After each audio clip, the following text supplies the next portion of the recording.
레위기 8장 30절부터 36절까지입니다.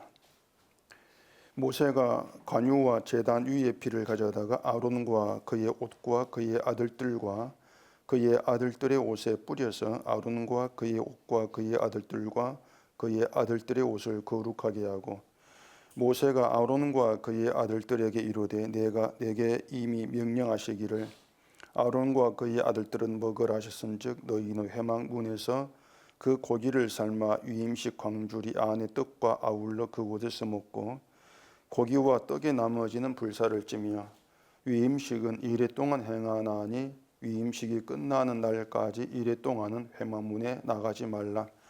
오늘 행한 것은 여호와께서 너희를 위하여 속죄하게 하시려고 명령하신 것이니 너희는 7주야를 회막문에 머물면서 여호와께서 지키라고 하신 것을 지키라. 그리하면 사망을 면하리라. 내가 이같이 명령을 받았느니라. 아론과 그의 아들들이 여호와께서 모세를 통하여 명령하신 모든 일을 준행하니라. 아멘. 기도하겠습니다. 우리와 상관없는 것처럼 보이는 이스라엘의 제사 이야기가 어떻게 우리에게 연결되고 우리의 신앙의 모습을 드러내는가 하는 것을 오늘 시간 이 말씀을 통해 깨달아 알게 하시옵시고, 우리 생각대로 우리 멋대로 사는 것이 아니고 하나님 말씀에 붙들린 자로 그 명령이 지키는 대로 살 수 있도록 해주시옵소서. 예수님 이름으로 기도합니다. 아멘. 자, 8장은 그 제4장 위임식에 대한 내용이라고 있습니다. 그런데 그 8장 그 내용을 보시면은 온통 피 이야기로 이제 가득합니다. 피범벅이다 뭐 이렇게 얘기할 수가 있는데, 우리가 이 피라고 하는 그 말을 이 성경에서 글로 보고 있기 때문에 대수롭지 않게 생각을 하고 지나가는 것이지, 사실 피를 직접 눈으로 보는 것을 우리는 꺼려야 합니다. 그게 뭐 짐승이 피든 사람 피든 예외가 아니죠. 물론 우리가 눈으로 볼 때는 이게 짐승 피인지 사람 피인지 분간을 하지도 못합니다. 그냥 빨간 그런 피죠. 그래서 피가 흥건히 뭐 흘려 있으면은 놀라는 것이 일반적 반응이라고 할 수가 있습니다. 피를 보고 왜 놀라는가 하면은 우리가 피를 볼 때 상상하게 되는 것은 사고죠. 어떤 사고로 인해서 사람이 다치거나 죽지 않으면은 사람 몸 안에 있는 피가 밖으로 흘러나오는 그런 일은 거의 없지 않습니까? 병원에서 뭐 치료를 위해서 수술한다거나 그런 경우를 제외하고는 몸 안에 있어야 될 피가 밖으로 나왔다는 것은 무슨 사고가 있다, 이걸 암시하는 것이고, 또 그 사고는 매우 위험한 상황이 되기도 합니다. 자, 그런 점에서 피는 어쨌든 사람들에게는 좀 거부감을 준다고 할 수가 있습니다. 그런데 우리가 이 성경에서 피라고 하는 말을 이제 자주 그렇게 보게 되지 않습니까? 피가 없이는 이 성경이 될 수가 없고, 또 이 피가 빠진 그 말은 설교라고도 할 수가 없다는 거예요. 그럼 우리가 이 피라고 했을 때 이 피라는 단어에서 무엇을 생각하는가 하면 당연히 예수님 흘린 십자가 피를 우리가 또 생각을 할 겁니다. 그리고 그 피는 죄 용서와 생명이란 의미로 받아들이게 되는 거죠. 그렇게 피라고 하는 것을 죄 용서, 나를 용서하시고 나를 구원하신 생명, 이런 의미로 이제 받아들이기 때문에 이 성경에서 말한 피는 우리가 꺼려하고 거부감이 있는 그런 말로 우리가 보지를 않습니다. 이게 모든 기독교인의 이제 생각이기도 하죠. 피라고 하는 말을 거부감이 없이 기쁨으로 받아들인다고 볼 수 있단 말입니다. 그런데 그렇게 피라고 하는 단어를 아무 거부감이 없이 뭔가 이제 기쁨으로 받아들이는 이유는 뭐 말씀드린 것처럼 죄 용서 또 생명 구원의 의미, 그렇게 생각하기 때문에 거부감이 없다고 느낀단 말입니다. 근데 이게 이제 피에 대한 잘못된 생각임을 좀 알아야 되는데, 이게 뭔가 마치 그 단팥빵에서 제가 저녁에 집에 그 단팥빵이 있어 한 그걸 먹었거든요. 저녁밥 대신. 그 단팥빵에서 맛있는 부분이 단팥이지 않습니까? 이건 골라내고 상대적으로는 맛없는 밀가루 빵 부분은 먹지 않고 버려버리는, 단팥만 먹는 이런 경우와 같은 거예요. 단팥빵이라고 하는 것은 팥 앙금이 들어있는 빵을 말하는 거죠. 빵은 밀가루를 발효시켜가지고 구운 음식, 그걸 빵 이렇게 말하기 때문에 그 팥 앙금만 가지고 단팥빵이다 이렇게 말하지는 않는단 말입니다. 자, 그러면 속에 있는 단팥만 딱 골라 먹고 난 단팥빵을 먹었어, 이렇게 말하는 것이 이게 맞는가 생각해 보세요. 사실적으로 따지면은 그게 맞지 않은 말이란 말입니다. 단팥만 먹고 빵은 버려버렸으니까 먹은 단팥을 먹었을 뿐이라는 얘기입니다. 그러니까 뭔가 하면 우리가 피라는 말의 의미를 받아들일 때도 이 점을 좀 깊이 생각을 해야 되는데, 피가 의미하는 건 죽음이에요. 피는 죽음을 의미한단 말입니다. 짐승이든 사람이든 그 피는 몸 안에 있는 것이고, 그럴 때 피가 그 사람에게 생명이 이제 되는 것이죠. 그런데 피가 밖으로 빠져나왔다고 하는 것은 생명이 빠져나왔다, 이런 점에서 죽음을 얘기하는 게 피란 말입니다. 다시 말해서 제가 말씀드리는 것은, 피를 얘기할 때는 반드시 그 죽음을 집어넣고 얘기를 할 때 해야 돼요. 죽음 빼고 말한 피는 피가 아니라는 얘기입니다. 그럼 팥만 가지고 팥만 먹고 나서 나는 단팥을 먹었다, 이렇게 말하고 같다는 얘기란 말이에요. 근데 인간의 그 기본 의식이 뭔가 하면은 기본적으로 죽음이랑을 거부에 싫어한다는 얘기입니다. 인간의 기본 의식이. 특히 기독교인들에게 있어서 이 의식은 죽음을 생각하는 것 쓸데없는 일로 여기고 꺼려하고 귀찮아하죠. 죽음을. 그 증거가 뭐냐면요, 기독교인들이 모인 자리에서 그 죽음에 대한 말을 해보면 금방 그것이 드러나는 것을 볼 수가 있습니다. 기독교인 모여가지고 뭐 성경을 얘기하고 예수도 말하고 십자가도 얘기하면서 아멘하면서 했을 때 그 자리에서 죄로 인한 죽음, 저주 이걸 얘기하면요, 분위기는 금방 식어버립니다. 왜 쓸데없이 그런 말을 해가지고 은혜로운 분위기를 망치는가, 이런 눈총, 그런 타박을 받을 수가 있죠.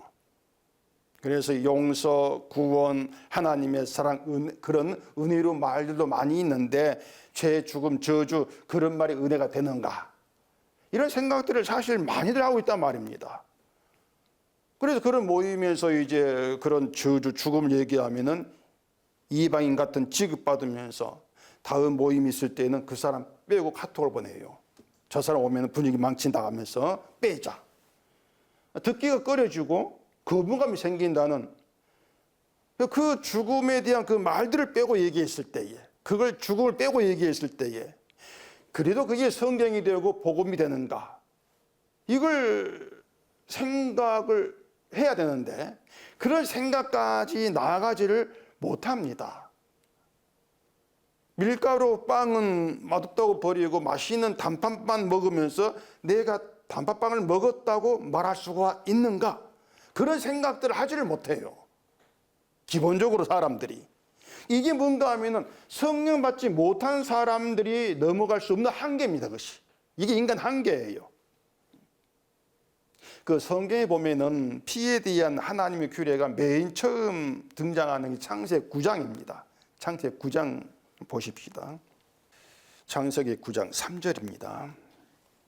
모든 산 동물은 너희의 먹을 것이 될지라 채소같이 내가 이것을 다 너희에게 주노라. 그러나 고기를 그 생명되는 피째 먹지 말 것이니라.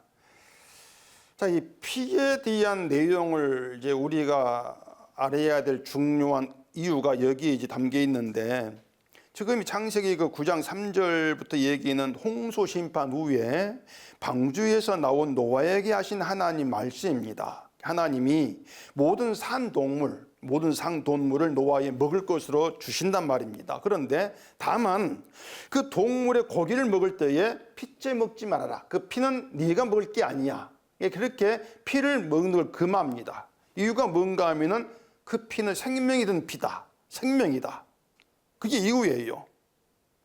자, 이런 내용을 두고 야, 하나님은 그 생명을 귀히 여기시는 분이기 때문에 생명에는 핏째 먹지 말라는 이런 규를 주셨다, 이렇게 말하기도 하는데, 하나님이 그렇게 뭔가 생명을 귀히 여기신다면은 아예 동물 먹는 것을 허락하지를 않았어야 되죠. 불교처럼 살생을 금하고 아예 채식만 해라, 이렇게 말씀하는 게 맞지 않겠습니까? 또 하나님께서 하신 일을 보시면은 마치 인간 생명을 귀히 여기는 그런 모습이 없어요. 우리가 볼 때 사소한 죄 같은데 그 사소한 죄 때문에 사람을 수많이 죽이기도 하시고, 그런 하나님이지 않습니까? 그런 하나님이 우리 인간 생명을 귀히 여기신다, 이것은 연결될 수 없는 우리 인간의 생각이란 말입니다. 하나님을 인간 생각 맞게 좋게 말하는 그런 내용일 수밖에 없다는 얘기예요. 자, 하나님이 동물을 노아에게 먹을 것을 음식으로 줬습니다. 동물의 고기를 인간을 위해 주신단 말입니다. 그런데 그 생명이 된 핏째 먹지 말라고 하는 것은 생명의 의미를 담고 있는 피는 인간에게 허락하지를 않았다. 피는 인간을 위한 것이 아니야, 이런 의미가 되지 않습니까? 여기에 말하는 생명이라고 하는 것은 그 육신이 살아있는 그 생명이 아니라 다른 생명이에요.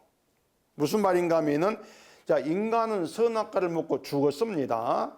선악과를 먹으면 죽는다고 하셨고, 인간은 먹었지 않습니까? 따라서 인간은 육신이 숨을 쉬고 팔팔하게 살아있다 할지라도 하나님 말씀 안에서는 죄로 인해 죽은 자예요. 죽은 자죠. 죽은 영혼이라는 얘기입니다. 따라서 그 생명이라고 하는 것은 죽은 영혼이 살아는 의미, 그렇게 보셔야 돼요. 몸이 아니고 죽은 영혼이 살아는 생명, 이렇게 보시란 말입니다. 그 생명이 피란 얘기예요. 자, 그러면은 이걸 이렇게 생각해 보세요. 고기를 먹으라고 주셨습니다. 따라서 고기는 인간의 양식으로 주신 것이고, 그 고기는 인간을 위해 주신 거예요. 인간을 주신 거예요. 고기는 인간을 위해서. 그러면 생명이 된 핏째 먹지 말라고 하신 것을 우리는 무슨 의미로 생각할 수 있겠습니까? 생명은 인간을 위해 허락하신 것이 아니다, 그 뜻입니다. 이해가 되십니까? 피는 인간을 위한 것으로 주신 것이 아니에요. 그 맞단 말입니다. 근데 그 피가 생명이 되는 것이다. 그 말 바꿔 말하면 생명이라고 하는 것은 인간을 위해 허락한 것이 아니다, 그런 얘기죠. 다시 말해서 피를 생명 이렇게 말씀하시고 나서 피도 먹어라 이렇게 하셨다면 생명도 고기처럼 인간을 위해 주셨다, 이렇게 해석할 수 있단 말입니다. 생명도 인간을 주셨다. 근데 금했단 말입니다. 그 생명은 인간을 주신 것이 아니야, 인간을 위한 생명이 아니야, 그 뜻이란 말입니다. 그래서 핏째 먹지 말라 이렇게 말씀했다는 것은 생명은 너희를 위한 것이 아니다, 이렇게 갈라버린 것이에요. 구분했단 말입니다. 이것을 인간을 위한 생명이 아니라 생명을 위한 인간, 이렇게 보시면 됩니다. 인간을 위한 구원이 아니라 구원을 위한 인간이다. 이건 되시겠죠. 이게 뭔가 하면은 그 십자가 복음에 대한 우리의 생각을 완전히 바꿔버리는 그런 내용이 되는데, 자, 사람들은요, 하나님이 예수를 보내신 것을 인간을 위해 보냈다고 자꾸 생각합니다. 인간을 위해 보냈어. 그게 바로 이 점이 사람들이 잘못 알고 있는 그 내용인데, 하나님은요, 인간을 위해 예수를 보내신 것이 아니고 죄인을 위해 보냈어요. 죄인을 위해서. 인간이 아니라. 교회에 나와가지고 믿사오니 하는 그런 사람들을 위해서 예수 오신 것이 아니란 얘기입니다. 한번 찾아보십시다. 요한 1서 4장입니다. 요한 1서 4장 9절. 하나님의 사랑이 우리에게 이렇게 나타난 바 되었으니 하나님이 자기의 독생자를 세상에 보내심은 그로 말미암아 우리를 살리려 하심이라. 사랑은 여기 있으니 우리가 하나님을 사랑한 것이 아니요 하나님 우리를 사랑하사 우리 죄를 속하기 위하여 화목제물로 그 아들을 보내셨습니다. 자, 하나님이 우리를 사랑하사 독생자를 보내셨다 이렇게 말하는데, 여기서만 우리라고 하는 것은 그냥 인간이 아니고 또 교회 사람을 지칭하는 말이 아니고 죄인된 사람입니다. 이게 우리예요. 죄인된 사람. 그래 뒤에 우리 죄를 속하기 위하여 이렇게 말하지 않습니까? 죄에 속함이 필요한 사람은 죄인이겠죠. 죄인된 자를 위해서 하나님이 자기 독생자를 보냈다, 이렇게 생각을 해야 한다는 얘기죠. 근데 이것을 하나님이 죄인된 나를 위해서 독생자를 보내어서 나를 살렸어, 이렇게 얘기한다면 그게 틀렸다는 얘기입니다. 그러니까 그렇게 생각하는 것이 고기를 빚지 먹지 말라, 그 말씀, 그 하나님 말씀 안에 있지 않은 게 있나, 그 말이에요.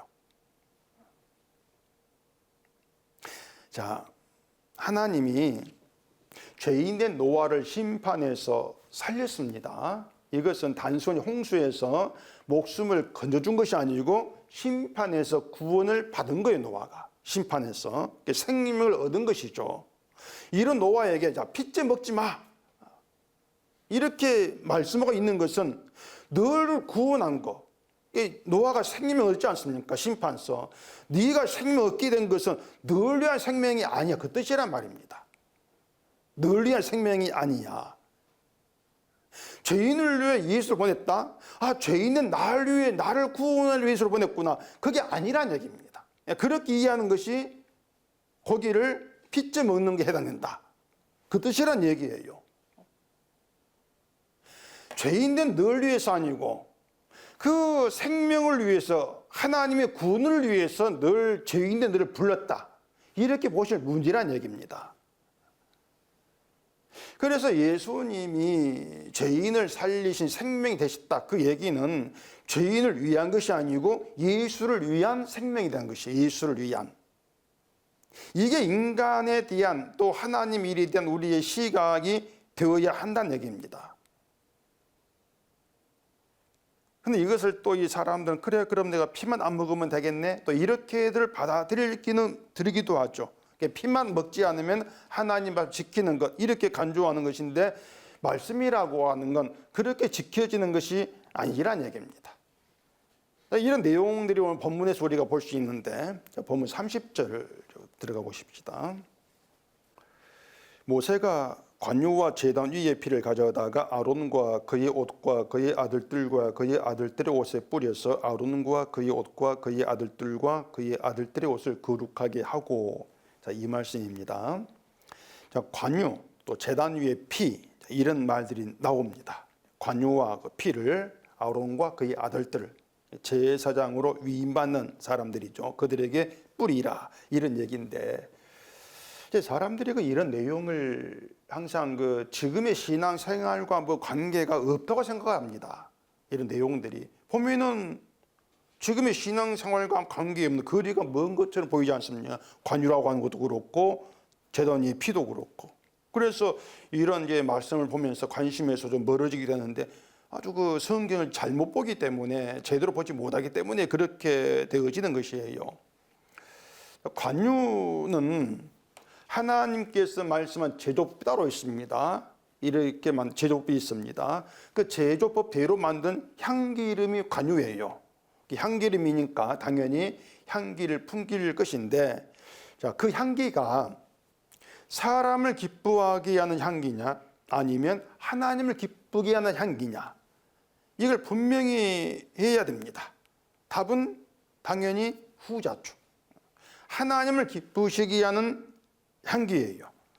그게 향기름, 관유인데, 앞에 10절에 보시면은 관유를 성막과 그의 안에 있는 모든 것을 발라 거룩하게 하라, 또 제단과 기구, 물두멍까지 발라 거룩하게 하라. 그러니까 그 회막 안에 있는 모든 것에는 관유를 발라서 향기가 진동을 하게, 이제 그렇게 한단 말입니다.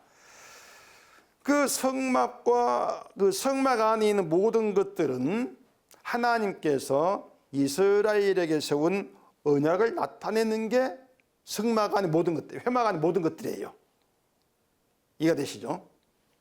회막 안에 있는 모든 것들, 성막 안에 있는 언약궤나 제단이나 제단에 피 뿌린 것, 제물이 모든 것들은 언약을 세우시고 언약을 이해하시는 그 하나님을 다 내는 것이다.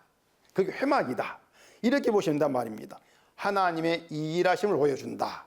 이게 성막 제단이다. 그러면 그런 성막, 그런 제단에 모든 것에 향기로운 관유를 바른다. 이게 뭔가 하면은요, 하나님께 향기가 되고 기쁨이 되는 일은 언약을 이루신 하나님 자기 일하십니다. 그 뜻이에요.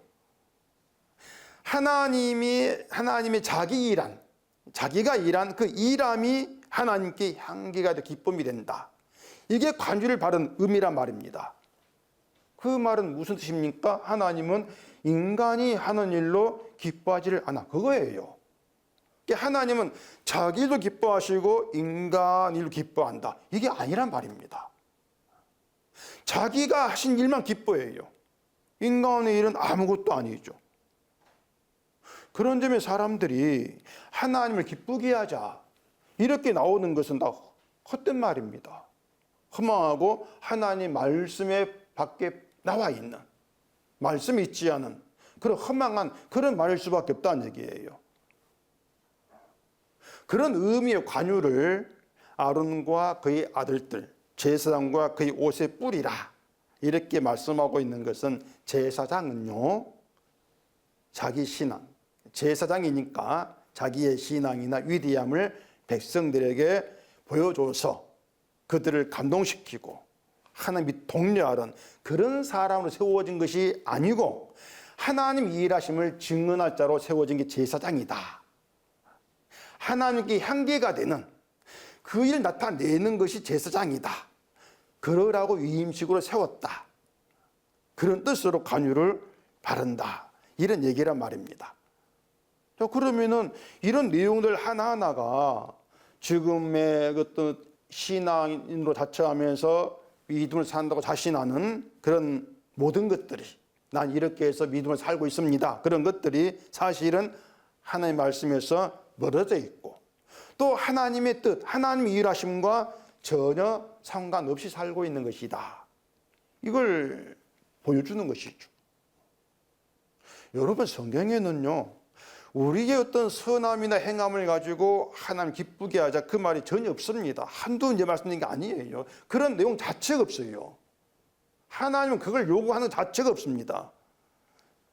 그러니까 그런 것들을 뭐 믿는 자의 사명이고 믿는 자 할 일이다 이렇게 말씀하지를 않아요.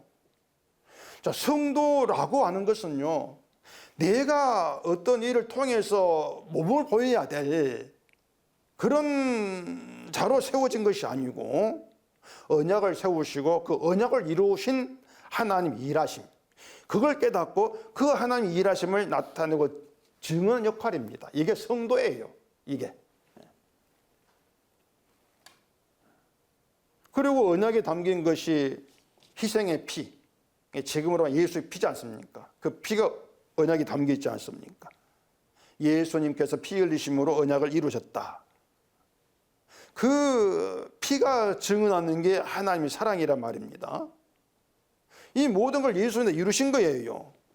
자, 그러면 성도를 제사장이라고 말합니다. 그 말은 성도는 관유와 피가 뿌려진 사람, 그 뜻이에요. 지금 본문 제사장과 성도가 일치되고 있습니다. 성도는 관유와 피가 뿌려진 사람이다.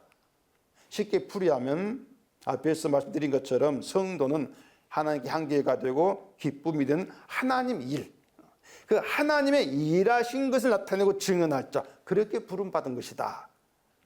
이걸 의미하고 있단 말입니다.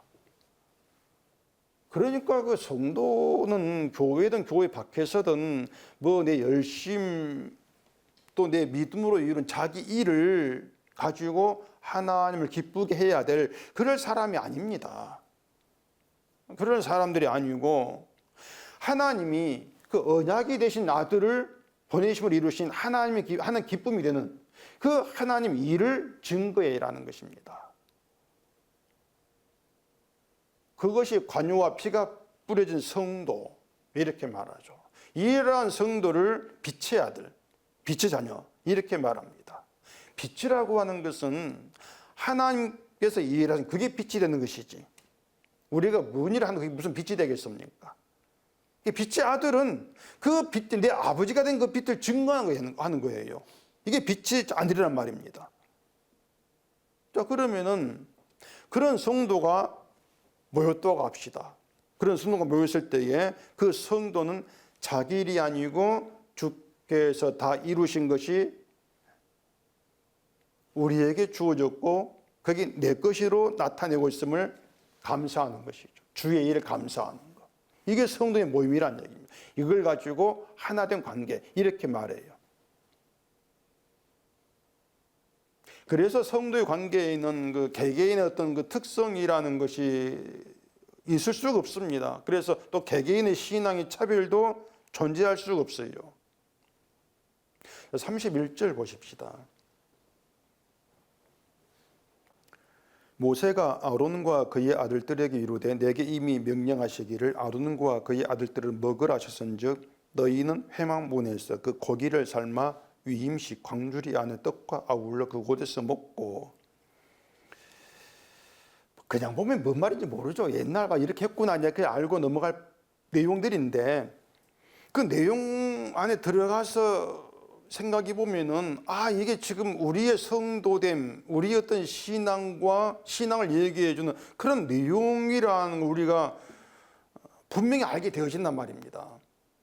자, 거기 위임식 안에 떡은 뭐 단팥빵, 끓임빵 이렇게 뭐 사람들이 맛있어 하는, 사람들 입에 맞는 그런 것이 아니고 누룩이 들어가지 않은 맛없는 빵입니다. 광주리 안에 들어있는 떡, 이게 무교뱅, 맛없는 떡이에요. 한번 보십시다. 출애굽기 29장입니다. 출애굽기 29장 2절입니다.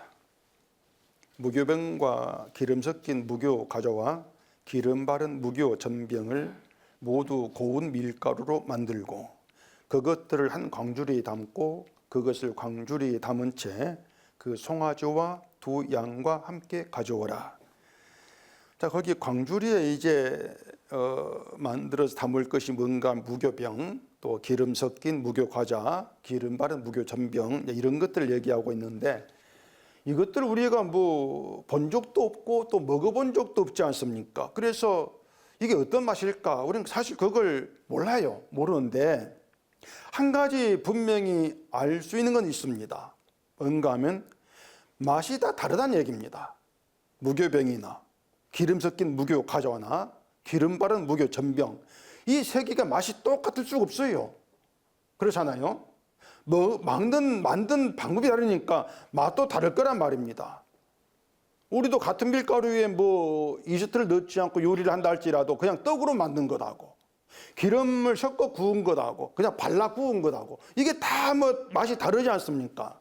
그렇게 맛이 서로 다른 거, 재료는 밀가루, 거기에 누룩이 들어가지 않는 거, 그건 같아요. 근데 맛은 달라요. 그것을 한 광주리에 담아가지고 하나님께 가져오라고 하는 거죠. 그리고 그 광주리와 함께 송아지와 두 양과 함께 가져오라 이렇게 말한단 말입니다. 이게 의미한 게 뭐냐면은 광주리에 담긴 것은 제물의 피로 인해 만들어진 하나의 집단이란 얘기예요. 맛은 다 달라도 오직 하나로 만들어진 집단이다. 그들이 이스라엘 그 뜻이란 말입니다. 무교병은 유월절에 먹는 거거든요. 유월절, 어린 양의 피를 기념하는 그날. 피를 기념하는 것은 어린 양의 피로 인해 만들어진 이스라엘이다.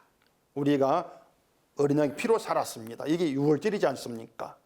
그러니까 그 광주리에 들어있는 모든 것들은 근본은 피예요. 피. 맛은 달라도 피를 근본으로 한다.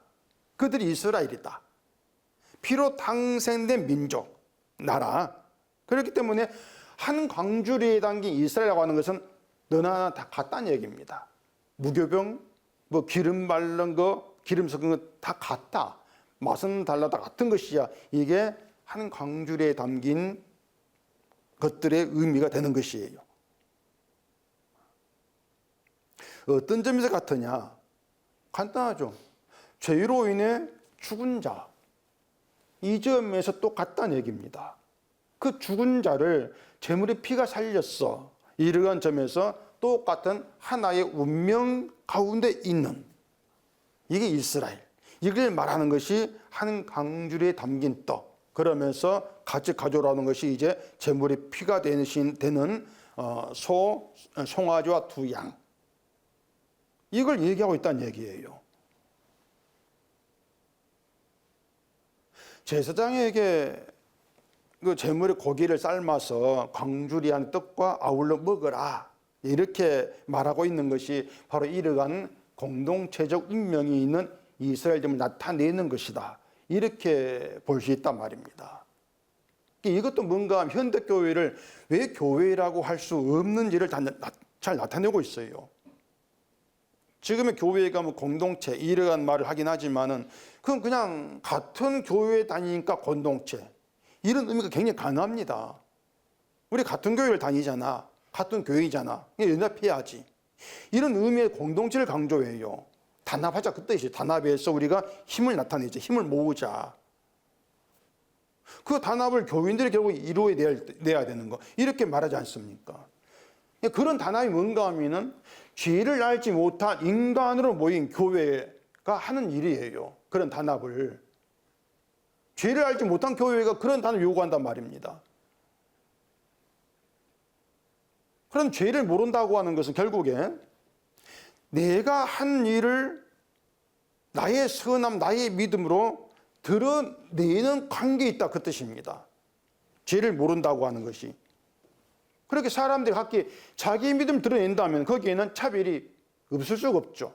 믿음이 서로 다르니까. 누구 믿음은 열심히 있고 누구 믿음은 게으르다. 이런 생각으로 서로를 바라보게 되는데 그것을 한 광줄에 담긴 관계. 이렇게 말할 수 없지 않습니까? 그건 같은 관계에 있는 게 관계가 아니란 얘기입니다.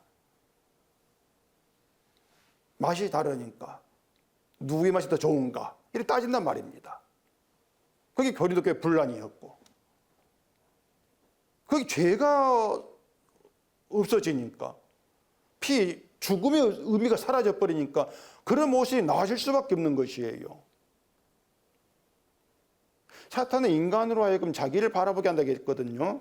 자기가 아니라서 높이게 하는 게 사탄이란 말입니다. 때문에 사람 자기 각기 내 광주를 갖고 싶어하는 내 광주리를. 사람들이 가진 그 광주리에 뭐가 담겨 있는가 들여다보면 뻔하죠. 하나님 기뻐하실 자기 일이죠.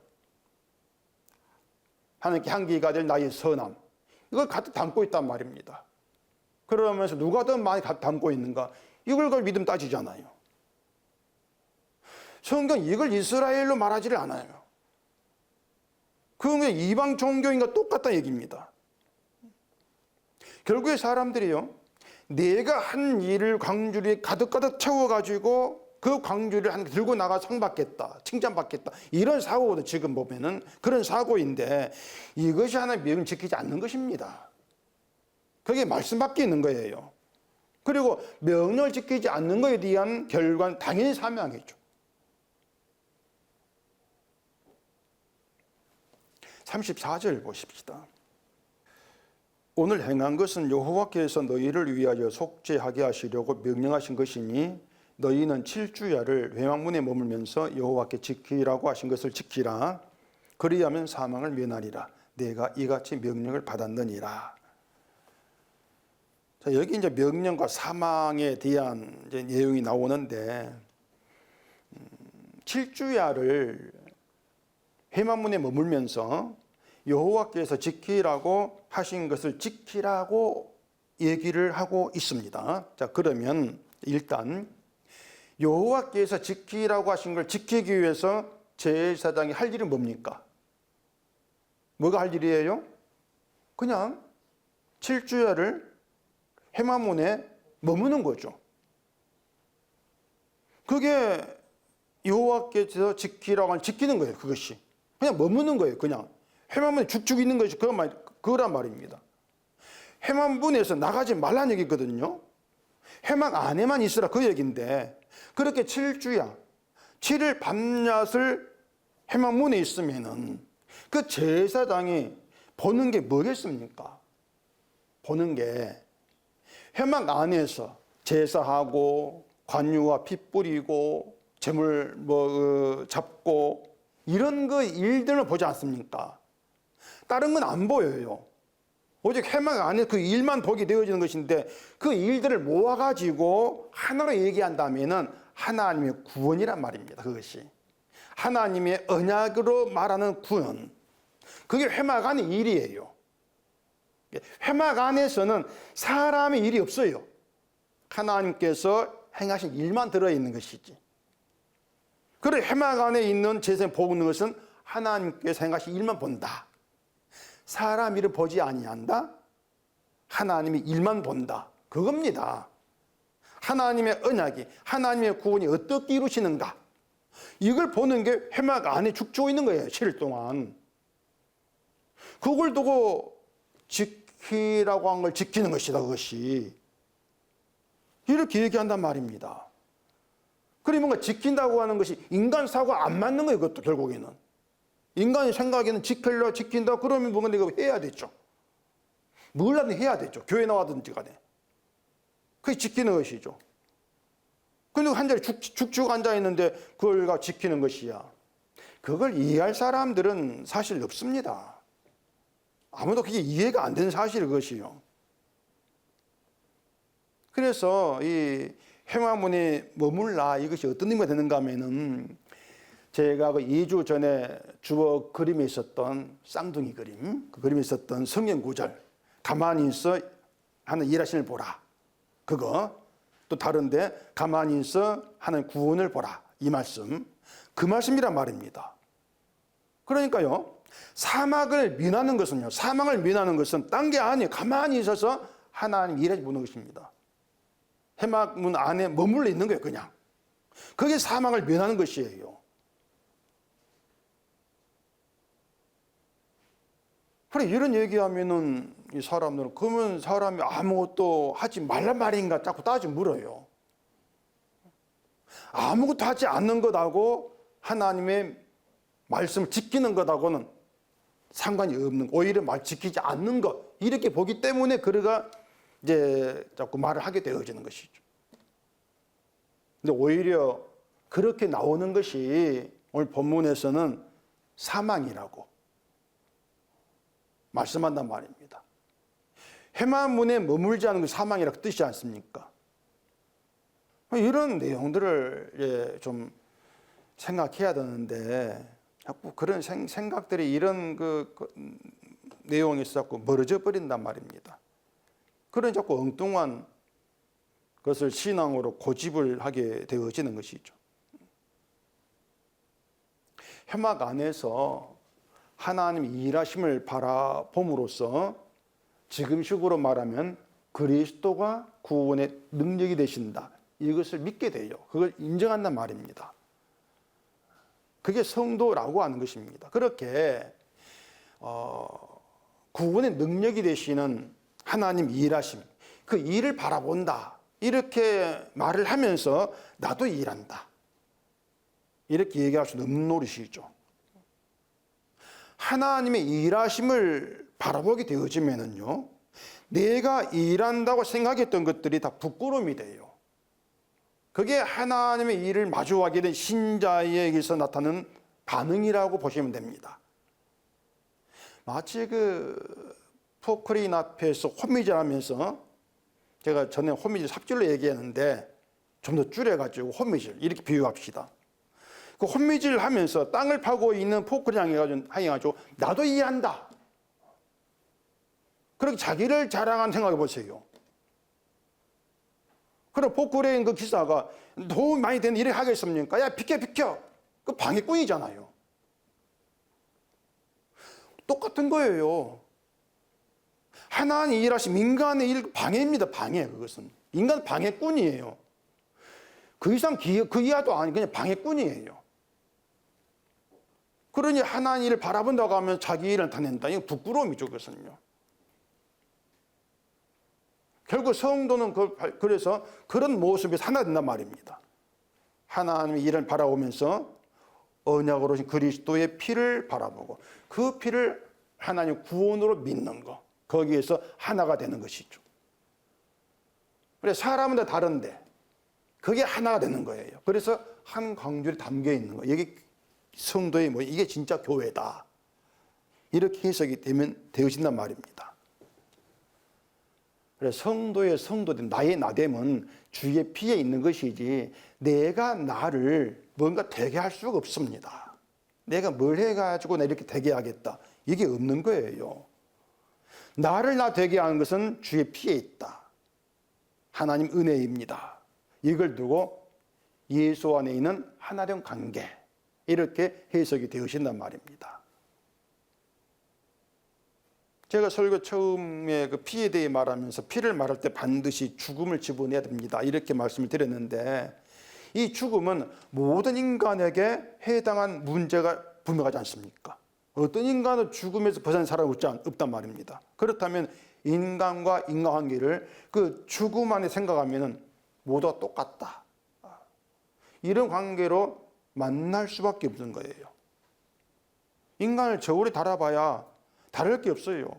그 저울의 추가 죄란 말입니다. 그럼 모든 인간은 똑같이 사망이나 무게로 저울질 되어지는 것이죠. 그렇다면 나의 현실을 그렇게 죽음으로, 죄로 인식을 하고 함께 하는 게 성도의 관계입니다. 이게 교회고, 그리고 이것이 본문에서 말한 한 광줄에 담긴 관계, 이렇게 보시면 돼요. 그렇게 한 광줄에 담긴 그들이 나타내는 것은 자기가 아닙니다. 나를 나 되게 하신 주의 은혜죠. 그렇게 하나됨을 들을 증거가 되어진단 말입니다. 그래서 내가 나를 나 되게 한 것은 추구도 없습니다. 서로 그렇게 인정하지 않겠습니까? 내 믿음도 아니고, 뭐 내가 기도한 것도 아니고, 내가 헌금한 것도 아니고, 내게 있는 것이 아닙니다. 주의 패입니다. 그렇게 만나져요. 제가 이런 성경 이야기를 하면서 교회의 잘못됨을 말하지 않으면 막 그냥 여러분이 넘어갈까 싶어서 자꾸 이제 말을 하게 되어지는데, 교회를 어떻게 만듭시다. 이것이 명령 지키지 않는 겁니다. 그것이요. 그런 것들이. 오늘 본문에서 어긋나는 것들이에요. 건강한 교회가 되자, 뭐 사랑의 교회가 되자, 섬기는 교회가 되자, 모두가 다 인간이 바라는 것들이 인간 목표예요. 그것이. 죽음을 하는 교회가 됩시다. 이런 거 없지 않습니까? 죄 가운데 교회가 됩시다. 이것도 없지 않습니까? 우리 교회표 실패는 교회가 됩시다. 이것도 없단 말입니다. 모두가 성공이 잘 되는 것들이에요. 사람들로부터 뭔가 좋은 교회, 이렇게 인정받고 싶은 욕구가 그런 목표들을 만들어내게 하는 것이죠. 그 35절에서 7주야를 회막문에 머물라고 했단 말입니다. 그 7주야를 회막 머무는 것이 여호와께서 지키라고 하신 것을 지키는 것으로 인정된다, 그 말입니다. 그 7주야 의미가 뭔가 하면은요, 하나님이 모든 창조를 마치고 안식한 날이 7일이지 않습니까? 7일. 그러니까 그 7일은요, 하나님이 다 이루신 날, 그 뜻이에요. 하나님이 다 이루었다. 인간이 끼어들 수가 없습니다. 7일에는. 그래서 7주야를 회막문에 있고 8일부터는 마음대로 하면 된다, 그 뜻이 아니고요. 7주야를 회막문에 있으라고 하신 하나님 말씀으로 존재하는 거, 그 말씀 안에 있는 거, 그게 제사장이라고 하는 거죠. 다시 간단하게 회막 안에 있는 일을 말씀을 드리면, 회막 안에는 죽음이 있고 용서가 있습니다. 그 죽음이 제물의 죽음, 다시 말해서 인간의 죽음을 대신하신 예수님의 죽음이죠. 회막 안 죽음이, 예수님의 죽음이 죽은 자인 우리 죄를 용서하시고 죽은 자인 우리를 다시 살린 생명이 되었다. 이것이 회막 안에 벌어진 하나님의 일입니다. 이해가 되시죠? 죽음과 용서, 그 생명. 그런데 회막문에 머물면서, 회막을 바라보면서, 회막이 좀 초라하거든요. 그 당시에는. 저 회막을 어떻게 하면 좀 더 멋있게 만들 수 있을까? 내가 제사장을 어떻게 하면 더 멋있게 수행할 수 있을까? 이런 것들이 제사장에 주어진 임무, 사명이 아니다. 다 알 수 있지 않습니까? 이걸 누가 모르겠어요. 다 알 수 있는 문제란 말입니다. 그러니까 회막문에 머문다는 얘기는 재물의 죽음에 함께 하는 거예요.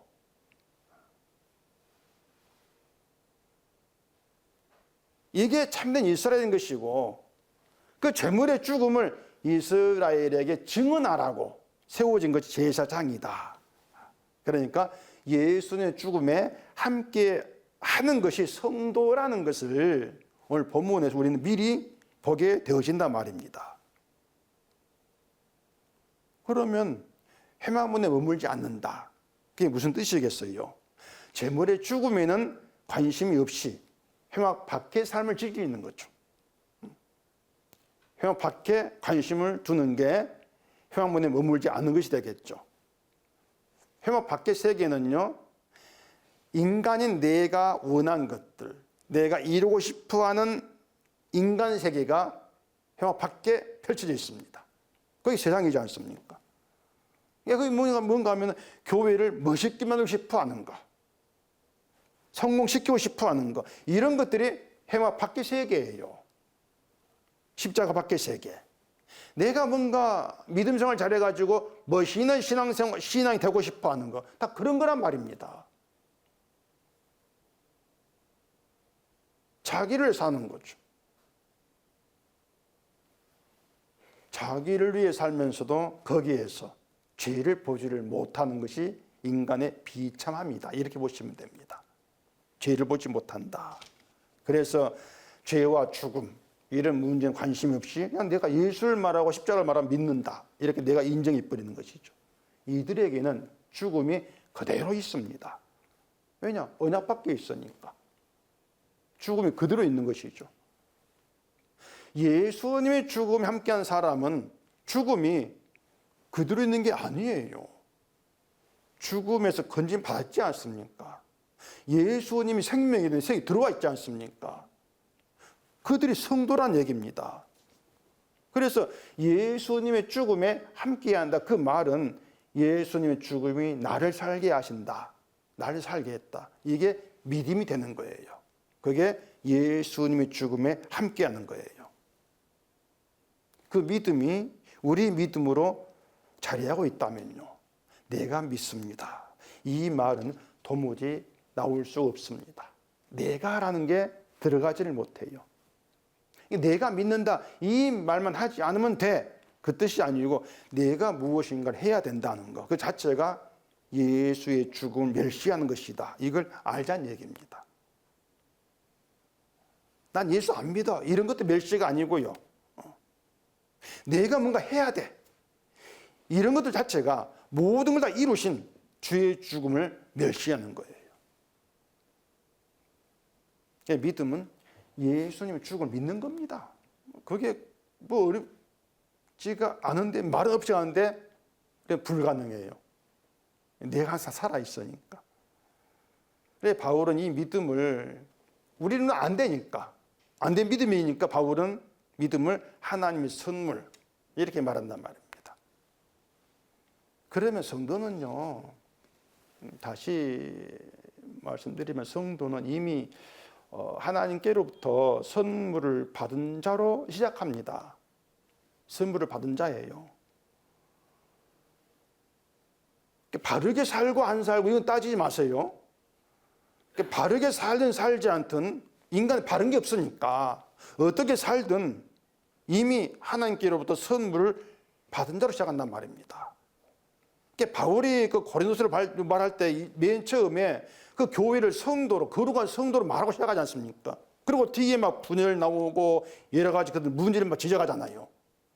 뭔가 하면은 분열이 있고 뭐 파벌 뭐 이런 믿음이 아닌 모습 보이고 그렇다 할지라도 이미 그들은, 고린도 교회는 하나님의 선물을 받은 자로 시작한다, 그 말입니다.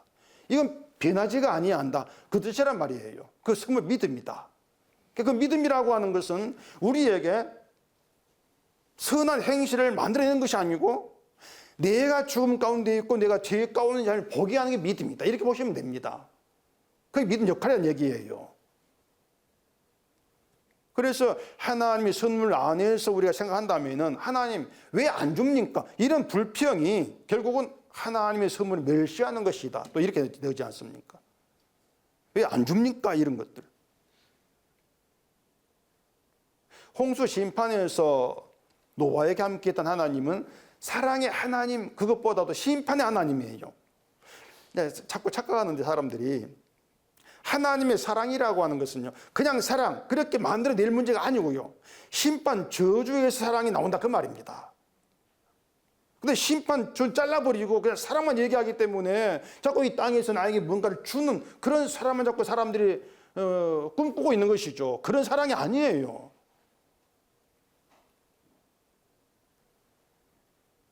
이미 죽은 자에게 심판 있는 자를 하나님께서 생명 있게 하신, 건져내신, 그게 사랑이기 때문에 노아에게 함께 하나님은 심판의 하나님이다. 이렇게 보셔야 돼요. 심판 하나님이 노아에 함께 했는데 무엇이 노아를 심판서 건집받게 했는가? 뭐 방주 안에서 기도하고 가족 예배 드리고 그런 게 아니지 않습니까?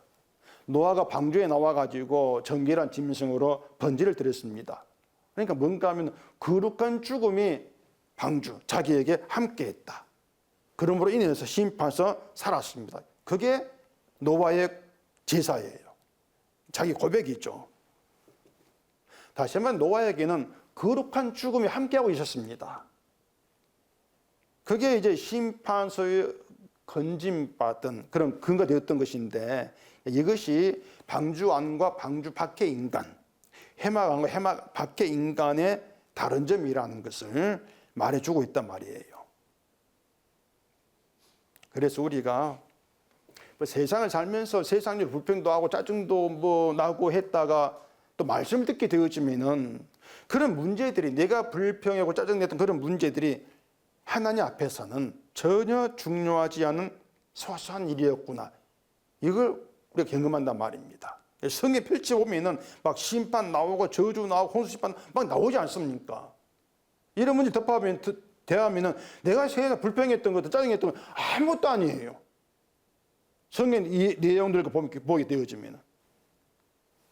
그러면서 말씀을 듣는 그 시간만이라도 예수님의 죽음에 함께하게 된 것을 감사하게 되는 그 믿음을 나에게 선물로 주셨구나. 내가 제 존재인데 그 선물 주셨구나. 그렇게 은혜를 알게 되어지면서 감사가 되죠. 말씀을 듣는 그 시간만이라도. 그래서 저는 이렇게 말씀을 드리고 싶어요.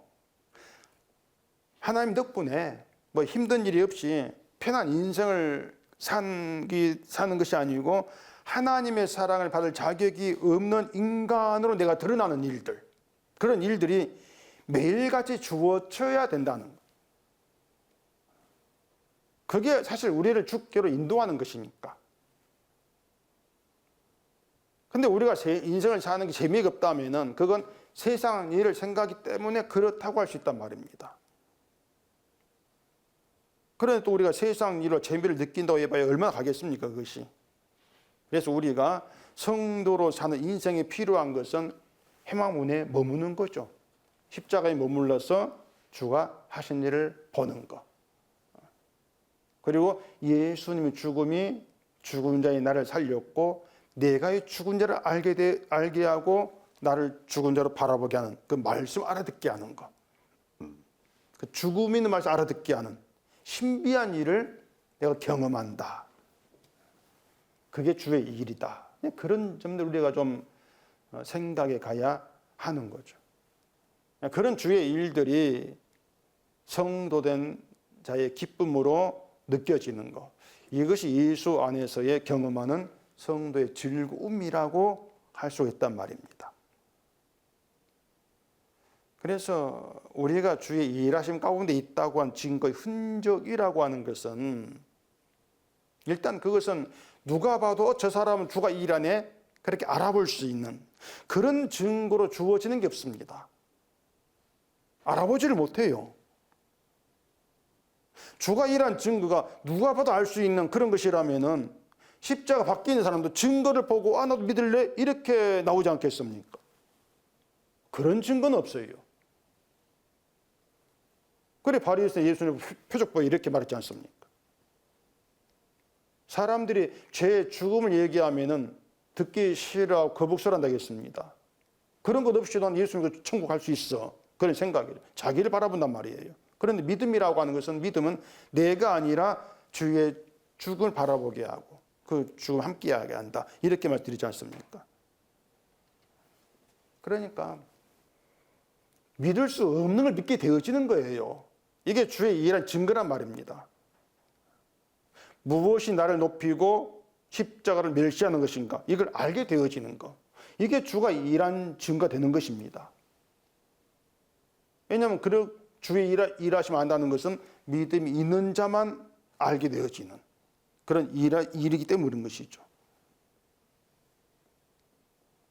그래서 성도라고 하는 건 십자가 안에 회막문에 머물러 있는 그게 성도이기 때문에 십자가 밖의 사람들, 세상을 보고 있는 그런 사람들에게는 이해할 수 없는 그게 믿음이란 영역입니다. 이 믿음은 우리를 편한 인생을 살게 하는 그런 효력은 없어요. 안타깝게도. 그런 힘이 없어요. 그런 역할도 하지 않는 것이고요. 다만 그 믿음은 우리를 영생의 날에 붙들어놓고 있습니다. 그게 주의 믿음이에요. 우리는 그 믿음으로 주만 고백하는 거죠. 주만.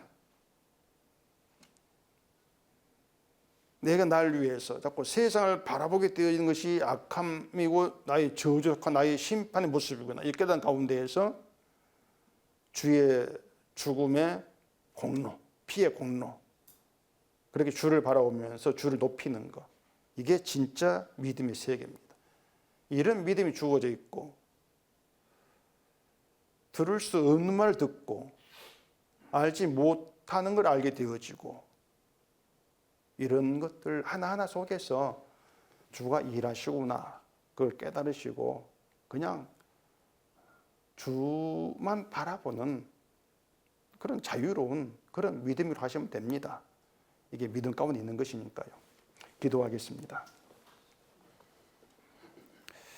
우리 아버지 하나님, 늘 우리는 말씀을 덮어버리고 나의 취향 가운데에서 믿음을 생각하기 때문에 늘 인간의 것만 내어놓고 또 그것이 잘못된 것이고 명령 지키지 않고 사망이 이르는 것임을 깨닫지를 못하고 있습니다. 오늘도 말씀을 통해서 회막문에 머물고 있는 것이 무엇인가 깨달아 알게 하시고 하나님 우리 있게 하신 그 자리에서 주만 바라보는 그런 믿음 가운데에서 주를 높이는 그런 성도로 나아갈 수 있도록 저희를 붙들어 주시옵소서. 예수님 이름으로 기도합니다. 아멘.